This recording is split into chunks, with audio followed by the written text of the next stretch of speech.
He does something else. He probably gives a clue to someone. No. He goes and he sells everything he has. He sells everything he has. And he goes and buys the field. So what's the point?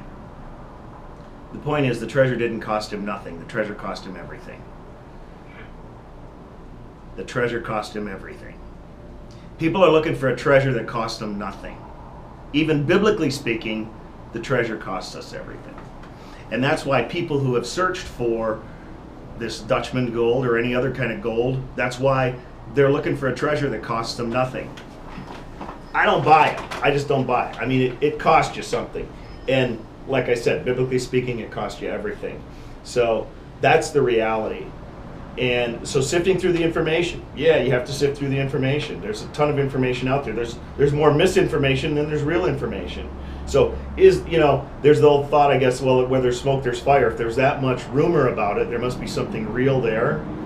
And maybe so. I mean, Jacob Waltz and Weisner, those were real people. Those were we can verify things like that. Those were real people, and they really were in the superstitions. They were really looking for this stuff.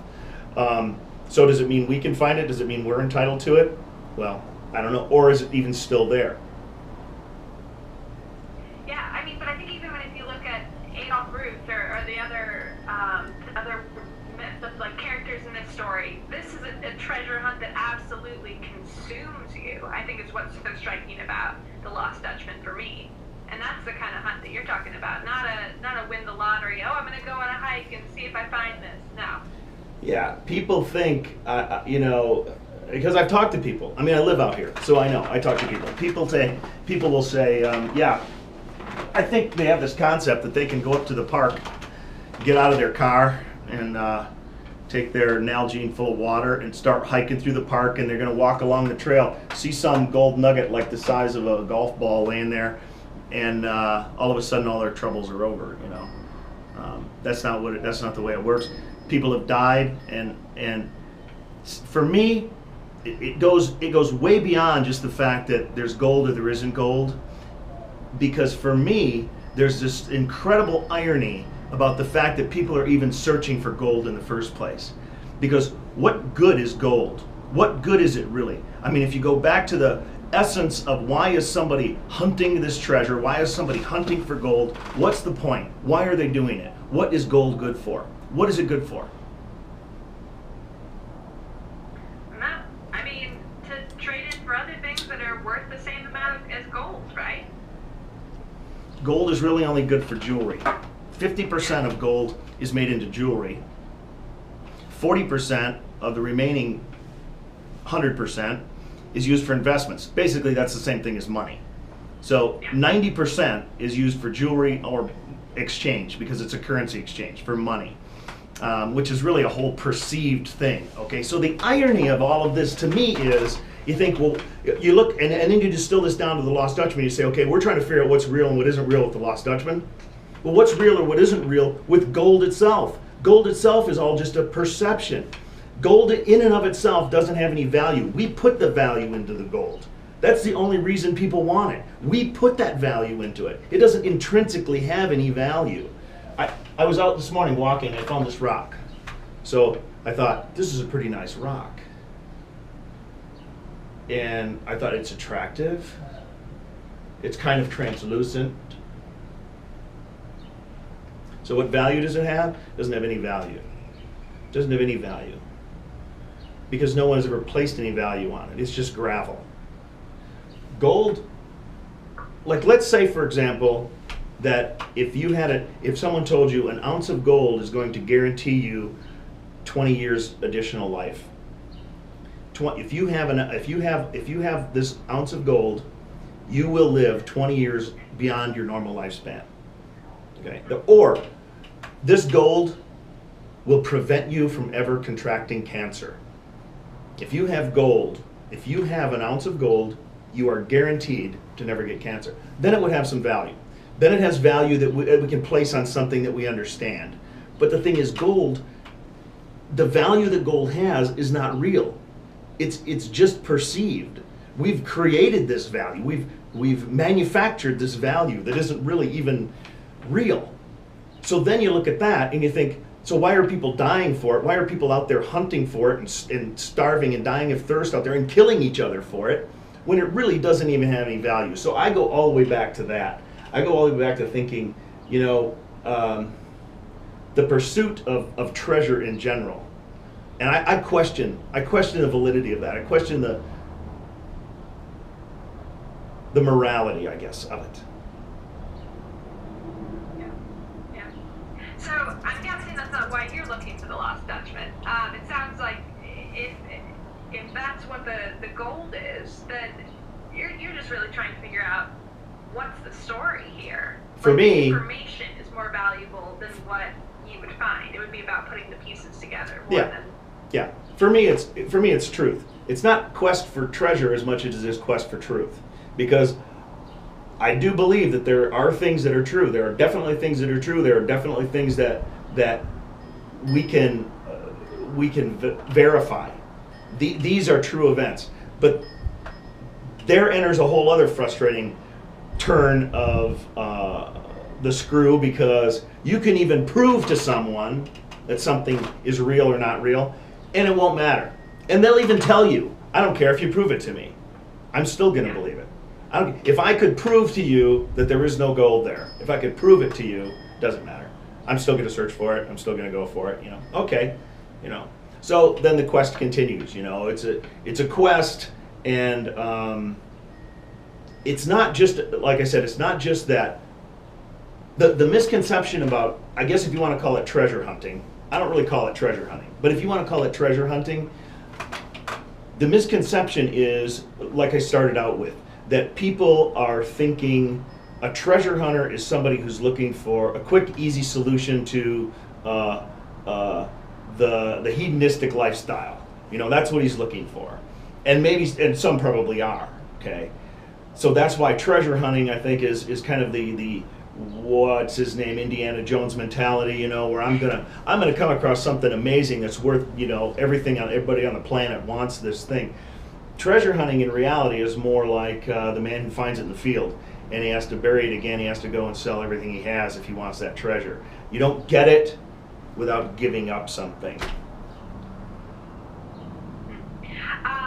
So in terms of if this treasure does exist, or if you're looking for it, do you think there's a chance that it might not be, or probably isn't, in the Superstition Mountains?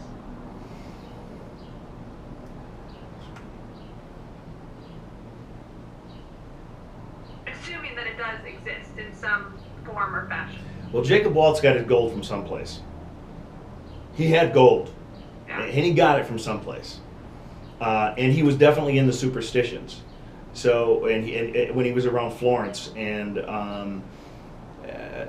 there are enough other stories that there was gold there. Now, whether the gold originated there or whether the gold was positioned there by somebody, that's a big question, and that's a big question mark, really, because gold deposits. It's another thing that people, I think, have this misconception that somehow,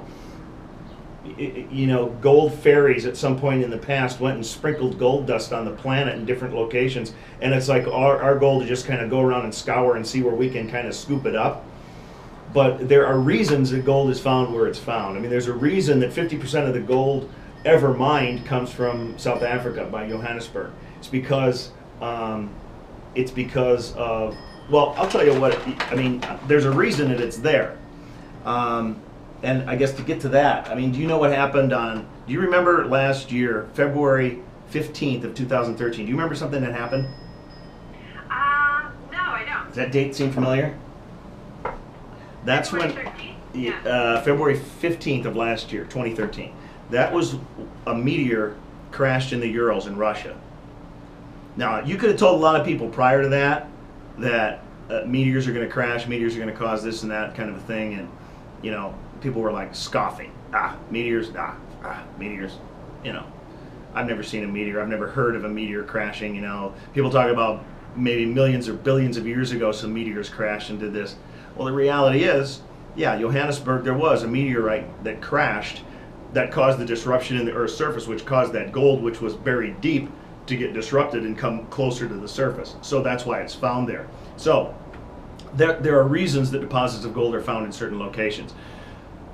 Now, the fact that that meteorite crashed in the Urals in Russia, all of a sudden people realize that, okay, that is something that can happen. That is something that's true. A meteor can crash to the Earth. That isn't necessarily a made-up thing.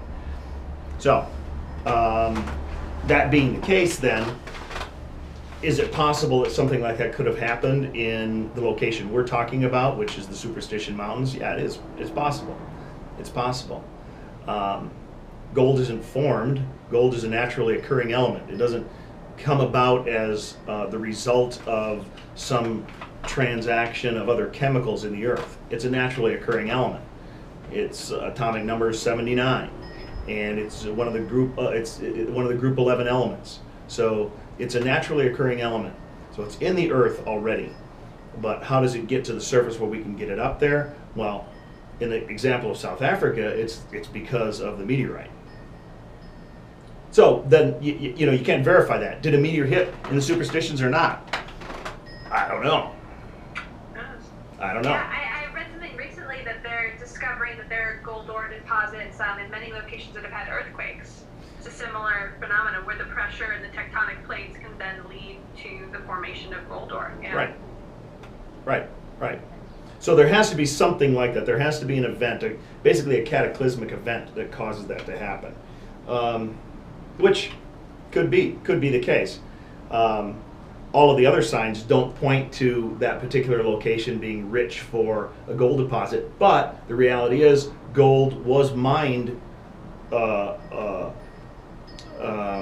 not far from the Superstitions, and it was legitimately mined.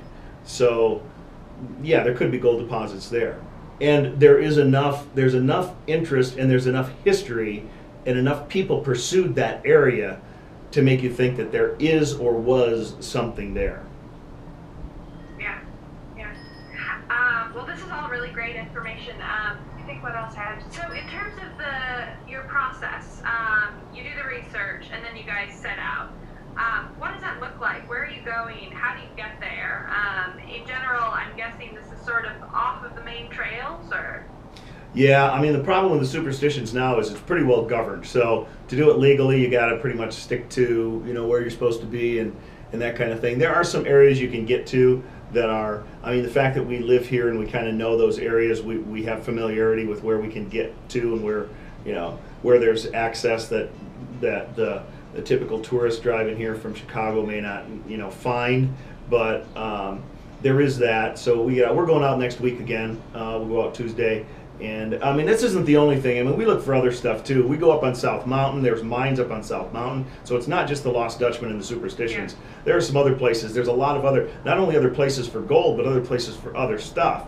I mean, there's the whole, you know, there's so much out. I mean, the whole thought about Egyptian cities under the Grand Canyon, I mean, is a whole other thing. Yeah. You know, and we're looking into that. And we said, you know, so for us, like I said, it's not just treasure hunting, but hey, it's life's an adventure. You got to take it, man. Life's an adventure. You either make it an adventure or you don't. And that's the whole thing. I mean, you can choose not to make your life an adventure. People who are bored with their life, people who are stuck in their jobs, they're choosing to make their life what it is. It's a choice. They're not trapped into that. You can choose to make your life an adventure if you want. And so whether you're, you know, whether you're crazy, giddy, and silly like Dr. J, or if, you know, there needs to be a voice of reason in there, or if there's something else at play, maybe it's something supernatural, maybe it's something spiritual that's got to be interjected into this to get us to a right frame of mind where we understand this is what we're looking for and this is what we want. Maybe that's what has to happen. But it takes a combination of things. You know, you can't all be the same. You can't all think alike, or you're never going to get to the truth. So that's why it takes a combination of people to make this happen. Yeah, well, that's great. Speaking of a combination of other people, would it be possible? I'm still looking to talk to, I think, Serge and Carl and Eric. Do you have their numbers, or would you be able to email me just their contact info so I can at least give them a quick call and say what's up? I should be able to email you that. I don't have that right on me. I think I can get a hold of it. Yeah. Jeff, I'm sure, knows their numbers too, but yeah, okay. I'll see if I can get an email out to you and get you some info. Perfect. Well, this is great. I know that right now we're talking with Discovery Channel. They're really interested and want to see videos of the whole team. So just trying to get those back to them as soon as possible. Well, is there anything else that I can tell you? Anything else I can help you with? Let me think. I think the only other thing is I sent over the talent agreement. It's pretty basic. I know you probably want to take it to your lawyer and have them look through it. And feel free to let us know over here if you have any questions. I can have our legal team look into it too. Let me think what else. I think that's about it. Yeah, not too worried about that. The reality is, yeah. We're going to do this anyway. We do this anyway. I mean, that's why we have the videos out there. Yeah, it's great if somebody else wants to tag along, but the thing is, we're going to do this. This is what we do. This is who we are. That's perfect. That's the dream and what we're looking for. Is it's just like if we can find people who are already doing things that they love to do and things that would be really exciting to watch for TV. That's really striking gold. Whether or not you guys do. It's what, like I said, you have your choice. It's how you live your life. People are choosing to live their lives, and it's sad, without pursuing things. And see, what I'm getting at is, this is what I was trying to tell you earlier. I'm not talking about going out and trying to find some magic fix to everything. That's not what I mean, and that's what some people are thinking it means. But that's not it. It's not even really so much the destination. It's a journey that you take getting there. It's the adventure that you endure to get to that goal. And so that's what we're looking for. Absolutely. I mean, that's the process. That the journey is so much more important than the end. I mean, if you guys, and I think that's just great that you'd be doing this regardless of whether people are making TV. Oh yeah. Like I said, we're going out next week. So we go out every chance we get. Perfect. Well, that'll make it really easy. Hopefully, we will get some pretty quick feedback from the networks that were interested, and then they would probably give us money to come out with our crew and just kind of tag along on whatever you guys are doing. Let me know what I can do to help. Okay. I will shoot you an email and just say, like, oh, thanks so much for sending me everyone's contact info, but I'll check in with Jeff, too, see what he can do. Good enough. All right. Thanks, Scott. This is great. Thank you. Bye. Have a nice night. Yep.